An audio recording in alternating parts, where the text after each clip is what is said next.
जय हिंद. मी फिरोज तडवी आणि आपण पाहत आहात GN न्यूज. मुंबईत राष्ट्रपिता महात्मा गांधी राष्ट्रस्तरीय व्यसनमुक्ती सेवा पुरस्कार वितरण सोहळा उत्साहात पार. मुंबई दिनांक 25 व 26 मार्च 2026 महाराष्ट्र शासनाच्या सामाजिक न्याय व विशेष सहाय्य विभागामार्फत आयोजित राष्ट्रपिता महात्मा गांधी राष्ट्रस्तरीय व्यसनमुक्ती सेवा पुरस्कार वितरण सोहळा यशवंतराव चव्हाण सभागृह, जगन्नाथराव भोसले मार्ग, नरिमन पॉईंट, मंत्रालयासमोर येथे उत्साहपूर्ण वातावरणात पार पडला. यात जळगाव जिल्ह्यातील मानकरी म्हणून डॉक्टर सौ वंदनाताई उमेंद्र वाघचोरे, अध्यक्षा आर्या बहुउद्देशीय सेवा फाउंडेशन यांना व्यसनमुक्ती क्षेत्रातील उल्लेखनीय व निस्वार्थ कार्याबद्दल मान्यवरांच्या हस्ते राष्ट्रपिता महात्मा गांधी राष्ट्रस्तरीय व्यसनमुक्ती सेवा पुरस्कार प्रदान करण्यात आला.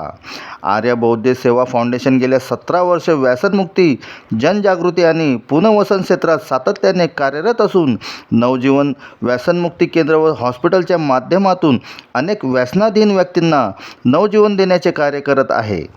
डॉक्टर वंदनाताई वाघचोरे या व्यवसायाने डॉक्टर असल्या तरी समाजसेवेची तळमळ जपत त्यांनी व्यसनमुक्त समाज घडवण्याचा ध्यास घेतला आहे. त्यांच्या अथक परिश्रमामुळे अनेक कुटुंब पुन्हा एकत्र आली असून समाजात सकारात्मक परिवर्तन घडत आहे. या सन्मानामुळे जळगाव जिल्ह्याचा गौरव वाढला असून समाजातील सर्व स्तरातून डॉक्टर वंदनाताई यांचे कौतुक होत आहे. व्यसनमुक्त महाराष्ट्र घडवण्याच्या दिशेने हे एक प्रेरणादायी पाऊल असल्याचे मत मान्यवरांनी व्यक्त केले आहे. पाहत रहा GN न्यूज.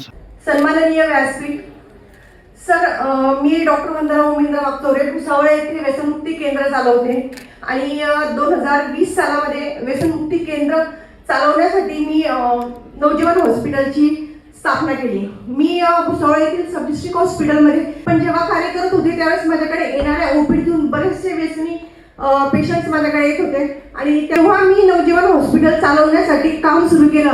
त्यावेळेस असं लक्षात आलं की जे व्यसनी मित्र आहेत ते अगदी हलाखीच्या परिस्थितीत असतात.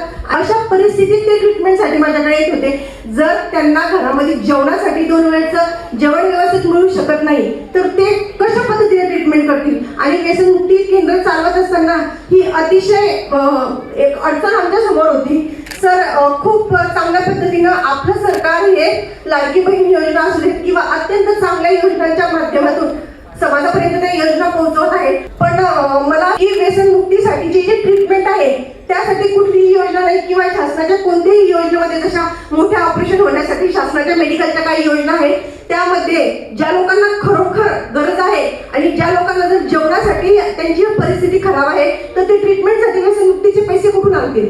आणि त्या अभावी खूप व्यसनाधीन लोकांना मी जाताना पाहिलेलं आहे आणि ट्रीटमेंटच्या अभावी त्यांच्या परिवाराचा पूर्णपणे नष्ट होताना पाहिलेला आहे. तर मी रिक्वेस्ट करेन तुम्हाला की ज्या पद्धतीनं मोठे ऑपरेशन्स होण्यासाठी ज्या काही मेडिकलच्या योजना आहेत अशा योजना जर आपण व्यसनमुक्ती पुरस्कार देऊन पुरस्कारार्थींना एक सन्मान देऊ इच्छितात तर त्या व्यसनी लोकांना वाचवण्यासाठी काहीतरी प्रयत्न झाले पाहिजे. आणि शासनाच्या त्या योजनांमध्ये व्यसनमुक्तीची ट्रीटमेंट होण्यासाठी काहीतरी असं प्रावधान झालं पाहिजे जेणेकरून आमच्यासारखे व्यसनमुक्ती केंद्र चालवणाऱ्या जे डॉक्टर्स आहेत किंवा व्यसनमुक्ती केंद्र आहेत त्या लोकांना कितीही तळमळ असली आमची, कितीही आम्ही प्रयत्न केला तरी पण मॅनेजमेंट असतं, हॉस्पिटल चालवण्यासाठी बाकीच्या गोष्टी असतात, त्या गोष्टी आम्ही करू नाही शकत सर.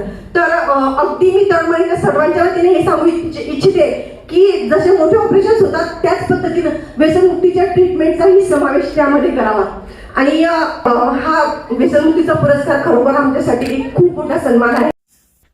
खरं ही आमच्यासाठी एक खूप आनंदाची आणि अभिमानाची गोष्ट आहे. कारण सामाजिक क्षेत्रामध्ये जेव्हा आपण कार्य करीत असतो त्यावेळेस आतापर्यंत अनेक अशा पुरस्कारांनी आर्या फाउंडेशनला सन्मानित केलेले आहे. पण आपण केलेल्या कार्याचा जेव्हा शासन दखल घेते आणि जेव्हा शासनाच्या माध्यमातून ती कौतुकाची थाप पडते त्यावेळेस तो आनंद आणि तो अभिमान काही औरच असतो. तर ही आमच्या संपूर्ण आर्या फाउंडेशनसाठी खूप अभिमानाची गोष्ट आहे.